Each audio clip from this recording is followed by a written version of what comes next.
রবি ইবনে সুলাইমান রাহমাতুল্লাহি আলাইহি মহিলার কাছে যে বলতেছেন, মহিলা তুমি তো মরা গাধার গোশত তুমি কেটে কেটে ব্যাগের মধ্যে ভরতেছো।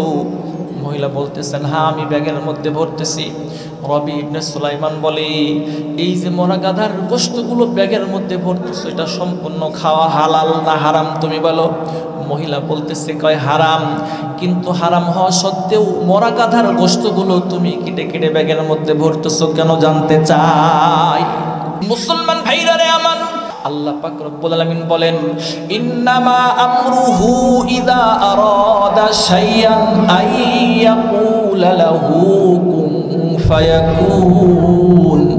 আল্লাহ পাক রব্বুল আলামিন বলেন, আল্লাহ বলেন যখন কোনো জিনিসের ইচ্ছা পোষণ করি, আল্লাহ বলেন আমি বলি কুন ফায়াকুন, সঙ্গে সঙ্গে সঙ্গে সঙ্গে সেটা হয়ে যায়। জোরে বলেন সুবহানাল্লাহ। কদরে কুদরত তুদারি হর চেখাহি আকুনি, জিন্দারা মুর্দা কুনি ও মুর্দারা জিন্দা কুনি, তরফাতুল আইনে জাহাবার হামজানাদ, কসনমিয়ারদ কে আজাদম জনাদ, কসনমিয়ারদ কে আজাদম জনাদ, সুয়ে উ খসমে কে तीरंदाख्ता पश्चाए कारिश कफायत साखता, पश्चाए कारिश कफायत साखता, आके आदारा बदुरिया दरकशीद, ना कराअद संगे खारा बरकशीद, ना कराअद संगे खारा बरकशीद। আজকে যদি রাষ্ট্র থেকে নিয়ে রাজপথ পর্যন্ত, সংসদ থেকে নিয়ে রান্নাঘর পর্যন্ত প্রত্যেকটা সেক্টরে এরকম ন্যায় বিচারওয়ালা মানুষ, কোরআনওয়ালা মানুষ যদি প্রতিষ্ঠা আমরা করতে পারি, ইনশাআল্লাহ এই বাংলাদেশ অদূর ভবিষ্যতে কোরআন দিয়ে বাংলাদেশ চলবে ইনশাআল্লাহ। জোরে বলেন ঠিক কিনা? এই জন্য আমরা স্বপ্ন দেখি এই বাংলাদেশ ইনশাআল্লাহ এমন একটা বাংলাদেশ আমরা গড়ব যেখানে ন্যায়পরায়ণ ব্যক্তিরা শাসন করবে এবং সংবিধান হবে আল্লাহ পাকের কালাম আল কোরআন ও হাদিস। জোরে বলেন ঠিক কিনা? এই জন্য ন্যায়পরায়ণ শাসক, ন্যায়পরায়ণ ব্যক্তিদের বড় দরকার সমাজ। আল্লাহ পাক এই ন্যায় বিচার প্রতিষ্ঠার জন্য আল্লাহ সরাসরি ওয়াজ করে আল্লাহ বলতেছেন, আমি সুন্দর ওয়াজ করলাম। জোরে বলেন সুবহানাল্লাহ। তাহলে এক নম্বর ওয়াজ করছেন, এটা দুই নম্বর ওয়াজ। এক নম্বর ওয়াজ করছেন আল্লাহ, আল্লাহ বলছেন যে আমানতকে তোমরা যথাযথ স্থানে প্রয়োগ করো। আমানত কাকে বলা হয়? তাফসিরে কাবিরের মধ্যে উল্লেখ আছে, ওয়াদউস শাইই আলা মাহাল্লিহি, যেই বস্তুকে যেখানে রাখার দরকার সেটাকে রাখা হলো আমানতের সুষ্ঠু ব্যবহার করা। আর ওয়াদউস শাইই আলা গায়রি মাহাল্লিহি, যেই বস্তুকে যেখানে রাখার দরকার তার বিপরীত রাখাকে বলা হয় আমানতের খেয়ানত করা। আল্লাহ পাক রব্বুল আলামিন এখানে আমানতকে আদায় করার কথা বলেছেন। তাফসিরে ইবনে কাসিরের মধ্যে 589 নম্বর পৃষ্ঠার মধ্যে উল্লেখ করেছেন যে আমানত অর্থটা হলো ব্যাপক, এমন ব্যাপক যেই ব্যাপক অর্থের মধ্যে আল্লাহ পাকের সমস্ত হুকুমগুলো অন্তর্ভুক্ত হয়ে যায়। যেমন নামাজ, রোজা, হজ, যাকাত, আমার এই বডি স্ট্রাকচার আল্লাহ পাকের পক্ষ থেকে দেওয়া আমানত। জোরে বলেন ঠিক না? আল্লাহ পাক একদম অস্তিত্বহীন থেকে আমাদের অস্তিত্ব দান করেছেন। তো এটার আমানত হলো সুন্দর কাজে, ভালো কাজে ব্যবহার করা। কি কথা বলেন ঠিক কিনা? ভালো ভালো কাজে ব্যবহার করা। তাহলে ইবাদত করা, যে ইবাদতের মধ্যে আমানত হলো আল্লাহ পাকের সমস্ত হুকুমগুলো সুন্দরভাবে পুঙ্খানো আদায় করা এবং ইখলাসের সাথে আদায় করা। অনেক মানুষ আমাদের সমাজে এখন বলে, নিয়ত যদি সহি হয় তো সব ঠিক। নিয়ত সহি থাকলে সব ঠিক, কথাটা ভুল। সঠিক কথা কি হবে? ভালো এবং সঠিক কাজে যদি নিয়ত সহি করে করা হয় তাহলে ঠিক আছে, কিন্তু খারাপ কাজে যদি নিয়ত সহি করে তাহলে হবে? কুরবানির চাঁদ উঠছে, চোর বিশাল সওয়াবের বয়ান শুনছে ইমাম সাহেবের কাছ থেকে। কুরবানি দিলে এই কুরবানির পশুর প্রত্যেকটা লোমের বিনিময়ে আল্লাহ পাক রব্বুল আলামিন সওয়াব দান করবে। যখন এই কথা শুনছে তো তখন চোর চিন্তা করতেছে, এত বড় সওয়াবের কাজ আমি কি বঞ্চিত হইতে পারি? রাতের বেলা ঘর থেকে গরু চুরি করে নিয়ে আসছে। বিবি বলতেছে, কি ব্যাপার, ঘরের মধ্যে গরু কেন? কুরবানি চাঁদ উঠছে ইমাম সাহেবের কাছ থেকে যে বয়ান শুনলাম, এই সওয়াব থেকে তো মাহরুম হওয়াই যাবে না, এই জন্য গরুটা চুরি করে নিয়ে আসলাম। চুরি করা তো গুনাহের কাজ। কয় গুনাহের কাজ হোক, কিন্তু আমি তো সহি নিয়তে করছি, কুরবানি দিব, অনেক সওয়াব হবে না আব্বা?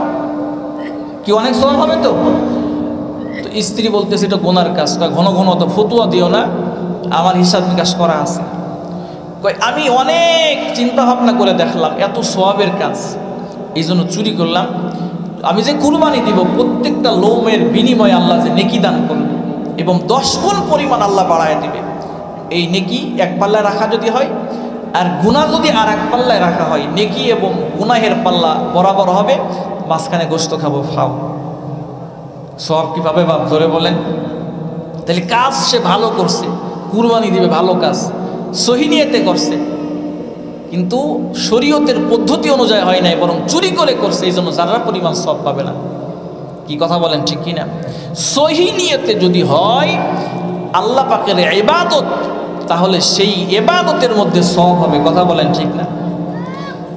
আপনি সহি নিয়তে মাগরিবের নামাজ পড়লাম 4 রাকাত, আমি সহি নিয়তে পড়লাম, কিন্তু আল্লাহ পাকের হুকুম মাফিক না হওয়ার কারণে নেকি হবে বাপ? হুজুর 3 রাকাতের জায়গায় 4 রাকাত পড়ছি, নেকি হবে না কেন? ওই নেকির জায়গায় উল্টা গুনাহ হবে, যেহেতু আল্লাহ পাকের হুকুম মাফিক সহি নিয়তে হয় নাই। কথা বলেন, ঠিক কিনা? এই জন্য ইবাদত হবে আমানতের ক্ষেত্রে, যে আল্লাহ পাকের এই বডি স্ট্রাকচারের ক্ষেত্রে যে ইবাদত করবে এটা দিয়ে, এটা হবে সহি নিয়তে। এখন প্রশ্ন হলো, হুজুর আমি ইবাদত করব কত সময় পর্যন্ত, কখন থেকে শুরু করব? আমাদের দেশের মানুষ তো ইবাদত করে 60 বছর যখন বয়স হয়, 40 বছর বয়স হয়, আস্তে আস্তে মসজিদমুখী হয়। কথা বলেন, ঠিক কিনা? যুবক বয়সে ইবাদত যে করতে হবে মানুষ জানে, কিন্তু মানে না। বর্তমানে যদি যুবক বয়সে কেউ যদি দাড়ি রাখে, অনেকে খোটা দেয়, কিরে তুই সেকা খালি কেবে? তুই কবে সেকা খালি? তুই দাড়ি রাখছিস? মানে দাড়ি রাখলে যে সেকা খাইছে এই কথা সে তাকে বলে। সন্তান যদি দাড়ি রাখে, মা তখন বলে তোর বাবা এখনো দাঁড়িয়ে রাখে না, তুই এখনো দাঁড়িয়ে রাখছিস। ইবাদত কখন থেকে শুরু হবে? প্রাপ্তবয়স্ক হওয়ার পর থেকে নিয়ে মৃত্যুর আগ পর্যন্ত। আল্লাহ বলতেছেন ওয়া'বুদ রাব্বাকা হাত্তা ইয়াতিয়াকাল ইয়াকিন। মৃত্যু আসার আগ পর্যন্ত ইবাদত করতে হবে। কথা বলেন, ঠিক কিনা? তাহলে ইবাদত করতে হবে যথাযথ, এটা আল্লাহ পাকের আমানত আদায় করা লাগবে। জোরে বলেন, ঠিক কিনা? তাহলে আমাদের এই বডি স্ট্রাকচার সব কিছু দান করেছেন আল্লাহ, এগুলোকে যথাযথ আদায় করতে হবে আল্লাহ পাকের হুকুম মাফিক। কথা বলেন, ঠিক না? যদি আদায় করতে পারি তো আমানতের যথাযথ প্রয়োগ আমি করলাম। আল্লাহ পাক রব্বুল আলামিন বলেন,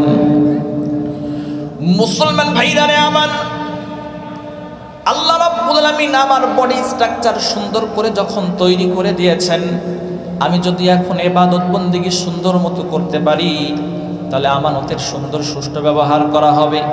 আর আমি যদি আল্লাহ পাক রব্বুল আলামিনের সমস্ত নাজ নিয়ামতগুলো ভক্ষণ করার পরে, সব কিছু ভোগ করার পরে আমি যদি ইবাদত না করি, তাহলে আল্লাহ পাকের আমানতের সুষ্ঠু ব্যবহার আমি করলাম না।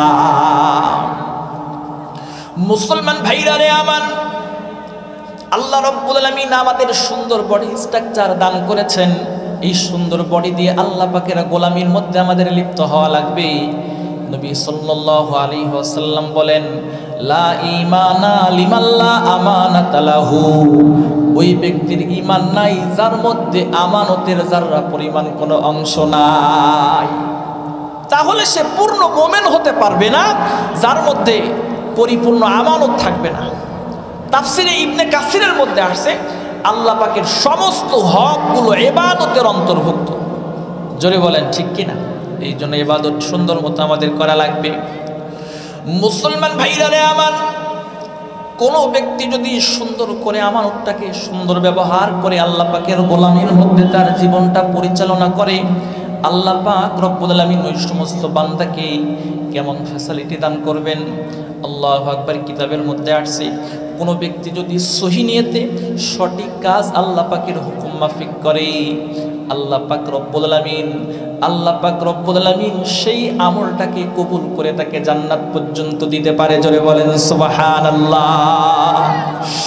মুসলমান ভাইরা রে আমার, বিখ্যাত একজন তাবী নাম হলো রবি ইবনে সুলাইমান। কিতাবের মধ্যে উল্লেখ আছে, সিয়ারু আলামিন নুবালা কিতাবের মধ্যে উল্লেখ আছে রবি ইবনে সুলাইমান রাহমাতুল্লাহি আলাইহি তিনি একজন বিখ্যাত তাবী ছিলেন। আল্লাহর নবী সাল্লাল্লাহু আলাইহি ওয়াসাল্লামের অনেক সাহাবীর সঙ্গে তার সাক্ষাৎ হয়েছে। মুসলমান ভাইরা রে আমার, রবি ইবনে সুলাইমান রাহমাতুল্লাহি আলাইহি তিনি প্রত্যেক বছর তিনি হজ করতে যান, মাঝে মাঝে উমরা করতে যান। তিনি চিন্তা করতেন আমার আপদমস্তক সবকিছু আল্লাহ পাকের দেওয়া আমানত, আল্লাহ পাক রব্বুল আলামিনের সুন্দর যথাযথ কাজের মধ্যে, ইবাদতের মধ্যে আমাকে ব্যয় করা লাগবে। ই আমানত চান্দে রোজে মালে মস্ত দর হাকিকত মালিকে হর শাই খোদাস্ত।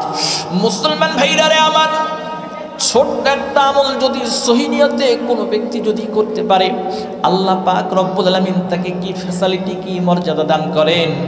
কিতাবের মধ্যে উল্লেখ আছে রবি ইবনে সুলাইমান রাহমাতুল্লাহি আলাইহি তিনি যখন হজ করার জন্য কাফেলাবদ্ধ হয়ে গেলেন, তিনি যখন কুফার মধ্যে অবস্থান করতেছেন, সিয়ারু আলামিন নুবালা কিতাবের মধ্যে উল্লেখ আছে।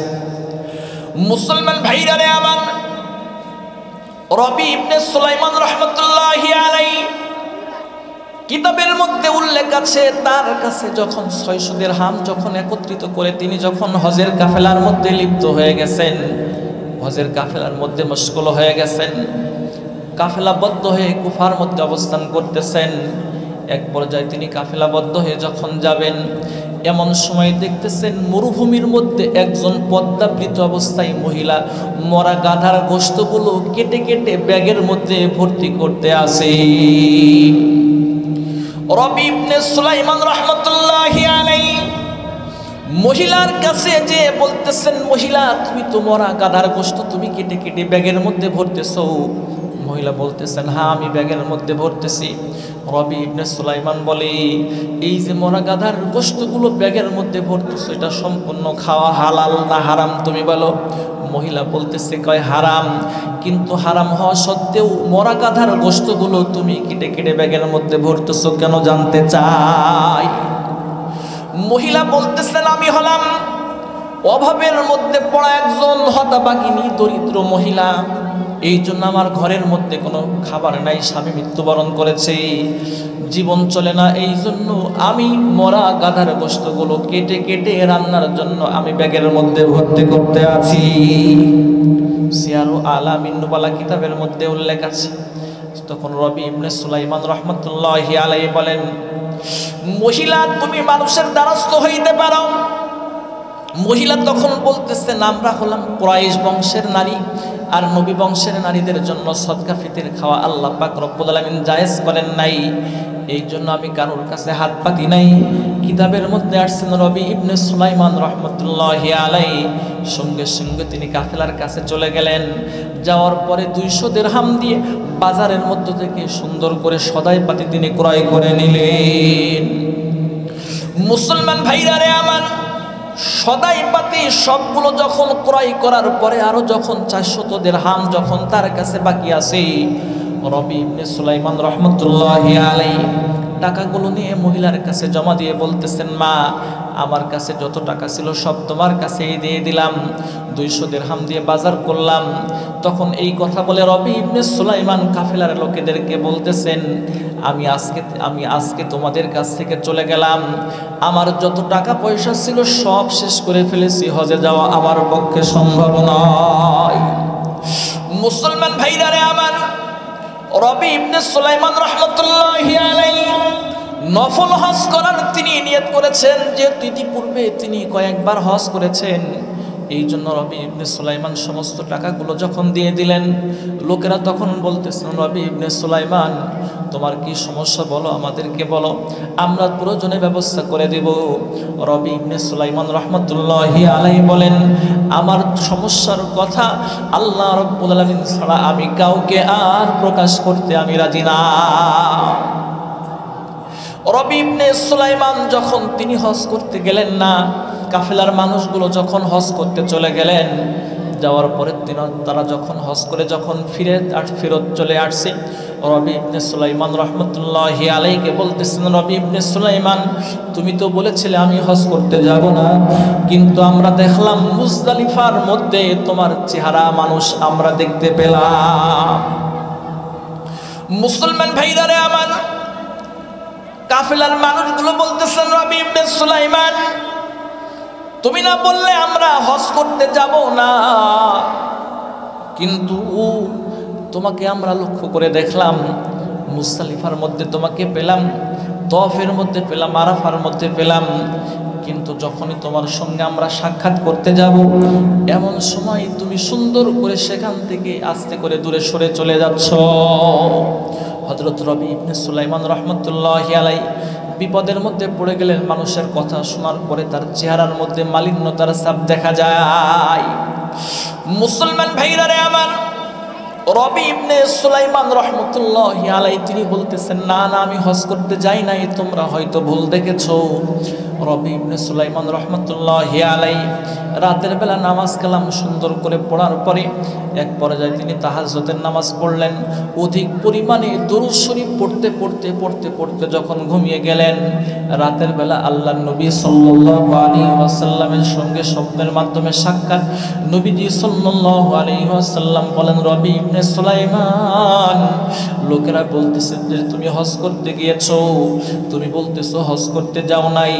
রবি ইবনে সুলাইমান, তুমি একটা ছোট্ট আমল করেছো, তোমার নফল হজের টাকাগুলো দিয়ে আমার বংশের এক মহিলার ইজ্জত তুমি রক্ষা করেছো, তার ঘরের মধ্যে খাবারের ব্যবস্থা করেছো, সে ক্ষুধার যন্ত্রণায় মানুষের কাছে যাকাত ফিতরা চাইতে পারে নাই, বরং তোমার টাকাগুলো তুমি হাদিয়া স্বরূপ পেশ করে দিয়েছো। মুসলমান ভাইরা রে আমার, নবীজি সাল্লাল্লাহু আলাইহি ওয়াসাল্লাম বলতেছেন, রবি ইবনে সুলাইমান স্বপ্নে যোগে বলতেছে, লোকেরা তোমাকে দেখেছে কিন্তু তুমি বলতেছো যাও নাই। আল্লাহ পাক রব্বুল আলামিন তোমার বেশে একজন ফেরেশতার মাধ্যমে তোমার হজের ব্যবস্থা আল্লাহ করে দিয়েছে। আল্লাহ পাক রব্বুল আলামিনের কাছে ছোট্ট একটা আমল করেছে সহি নিয়তে, বরং আল্লাহর রাস্তায় আল্লাহ পাকের নবীর বংশের মহিলাদেরকে দান করার কারণে আল্লাহ পাক রব্বুল আলামিন রবি ইবনে সুলাইমানের হজের ফজিলত আল্লাহ ফেরেশতার মাধ্যমে আদায় করে দান করে দিয়েছে। আল্লাহ পাক পারেন কিনা জোরে বলেন ঠিক কিনা। কদরে কুদরত তুদারি হর চেখাহি আকুনি, জিন্দারা মুর্দা কুনিও মুর্দারা জিন্দা কুনি, তরফাতুল আইনে জাহাবার হামজানাত, কসনমিয়ারদ কে আজাদম জানাত, কসনমিয়ারদ কে আজাদম জানাত, সুয়ে উ খসমে কে तीरंदाख्ता, पश्चाए कारिश का फायत साख्ता, पश्चाए कारिश का फायत साख्ता, आके आदारा बदरिया दर कशीद, ना कराअत संगे खारा बरकशीद, ना कराअत संगे खारा बरकशीद। मुसलमान भाईरा रे আমার, আল্লাহ রব্বুল আলামিন সব বিষয়ে কদরে মুতলক। আল্লাহ পাক রব্বুল আলামিন যখন কোনো জিনিসের ইচ্ছা করেন সঙ্গে সঙ্গেই সেটা করে দিতে পারেন, জোরে বলেন ঠিক কিনা। আল্লাহ পাক রব্বুল আলামিন বলেন, ইন্নামা আমরুহু ইযা আরাদা শাইআন আইয়াকুলা লাহু কুন ফায়াকুন। আল্লাহ পাক রব্বুল আলামিন বলেন, আল্লাহ বলেন যখন কোনো জিনিসের ইচ্ছা পোষণ করি, আল্লাহ বলেন আমি বলি কুন ফায়াকুন, সঙ্গে সঙ্গে সঙ্গে সঙ্গে সেটা হয়ে যায়, জোরে বলেন সুবহানাল্লাহ।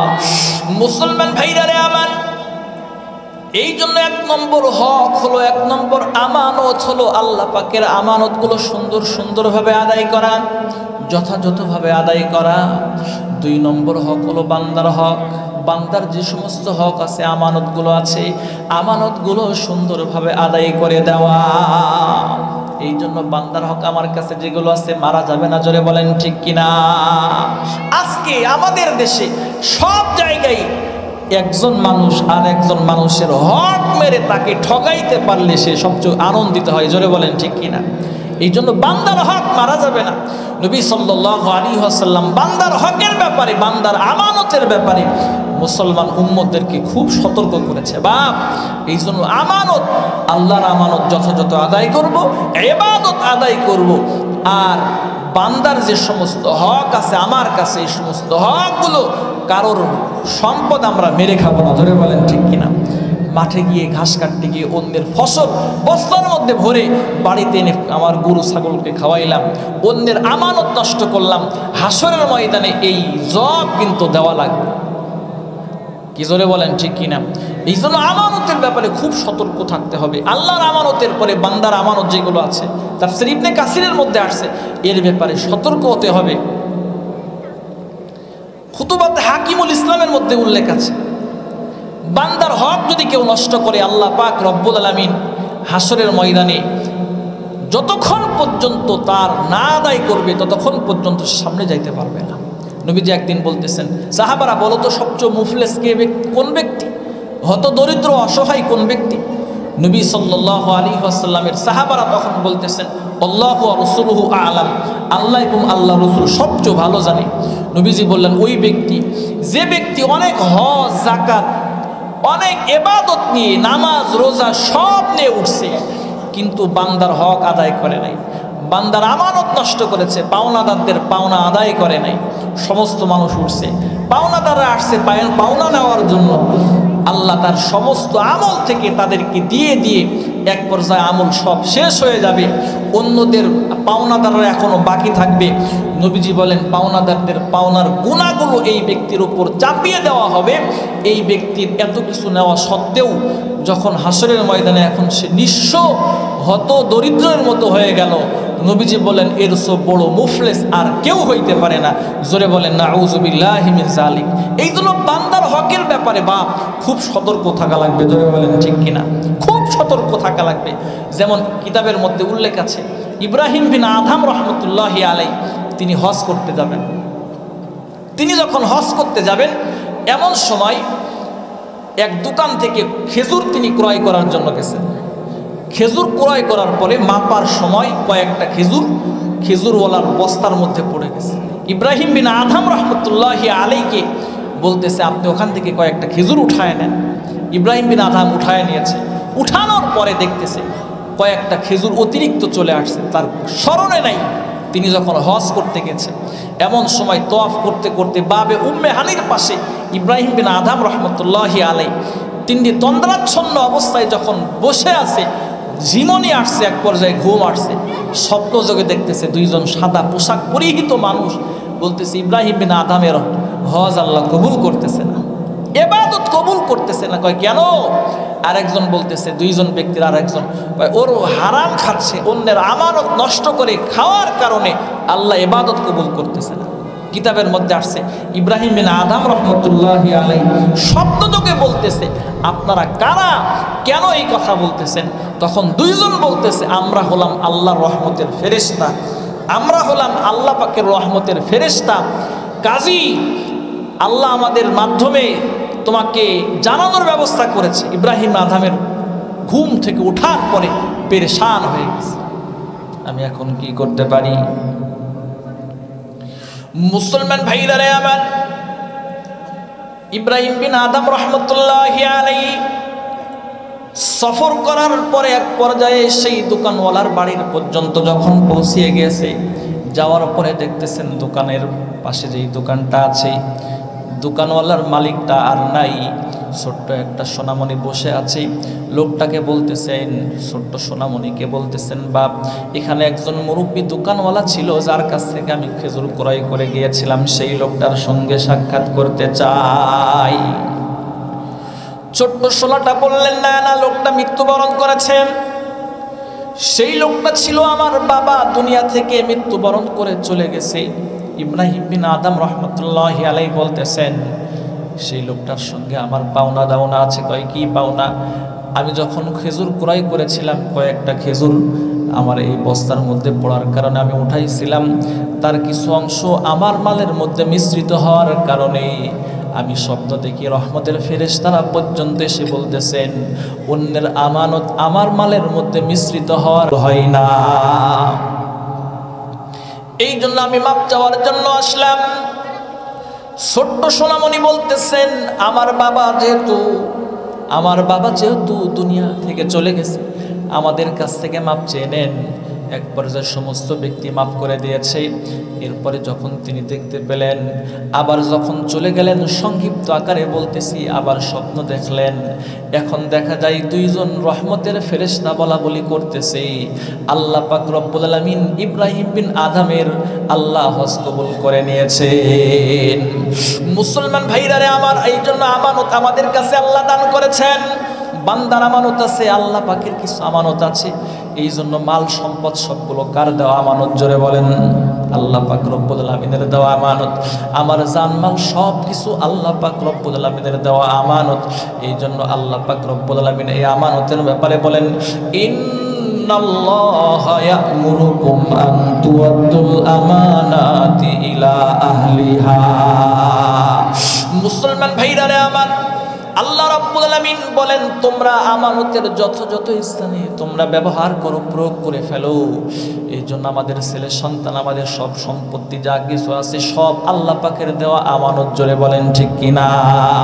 আল্লাহ পাক রব্বুল আলামিন বলেন, ইয়া আইয়ুহাল্লাযীনা আমানু লা তুলহিকুম আমওয়ালুকুম ওয়ালা আওলাদুকুম আন যিকরিল্লাহ ওয়া মান ইয়াফআল যালিকা ফাউলাইকা হুমুল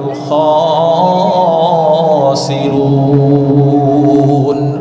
মুসলমান, আল্লাহ পাক রব্বুল আলামিন বলেন, হে ইমানদারেরা, তোমাদের ছেলে সন্তান মাল যেন আমার জিকির থেকে, আমার স্মরণ থেকে তোমাদেরকে উদাসীন না করে ফেলে।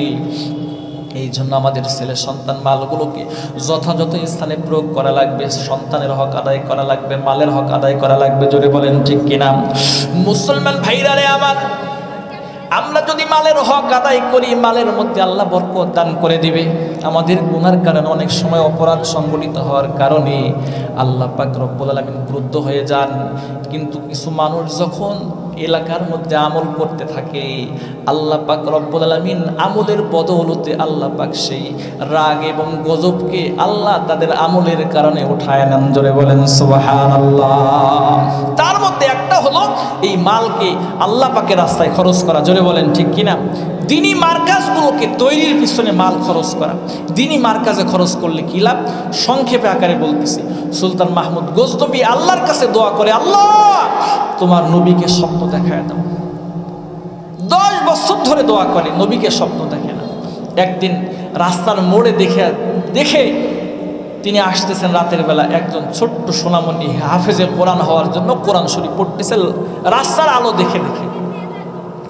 সুলতান মাহমুদ গজনবী বললেন, তুমি রাস্তার আলো দিয়ে কেন পড়ো? ছোট্ট সোনামণি বলতেছেন, আমার বাবা গরিব সন্তান, আমার বাবা মৃত্যুবরণ করেছে, হারিকেন কিনার দেওয়ার মতো টাকা আমার নাই, এই জন্য রাস্তার আলো দিয়ে আমি পড়তেছি। সুলতান মাহমুদ গজনবীর সংক্ষেপে বলতেছি, পরের দিন লোক পাঠিয়ে ছোট্ট সোনামণিকে নিয়ে গেলেন, তার হারিকেনের ব্যবস্থা করলেন।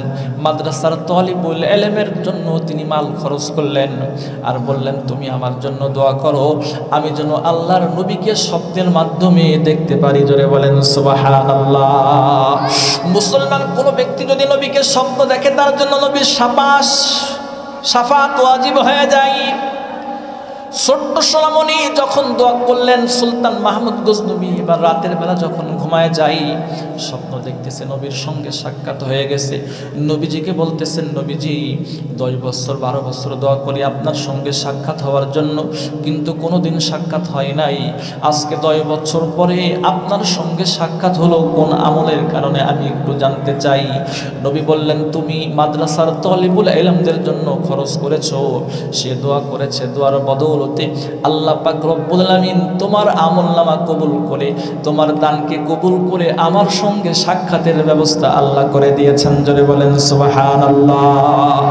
মুসলমান, আল্লামা কারি তৈয়ব সাহেব রাহমাতুল্লাহি আলাইহি এই জন্য বলেন এখনো পর্যন্ত কোন আল্লাহর বান্দা যদি আল্লাহ রাস্তায় দ্বীনি প্রতিষ্ঠানে আল্লাহর নবীকে স্বপ্ন দেখার নিমিত্তে আসাই আল্লাহর ঘরে যদি দান করে, মসজিদে দান করে, মাদ্রাসায় দান করে, আল্লাহ পাক রব্বুল আলামিন এই মালটা দান করার কারণে মৃত্যুর আগ মুহূর্ত হলেও একবার না একবার নবীজির সঙ্গে স্বপ্নের মাধ্যমে যোগাযোগের ব্যবস্থা আল্লাহ রব্বুল আলামিন করে দিবেন। জোরে বলেন সুবহানাল্লাহ। এই জন্য স্বপ্নের যোগে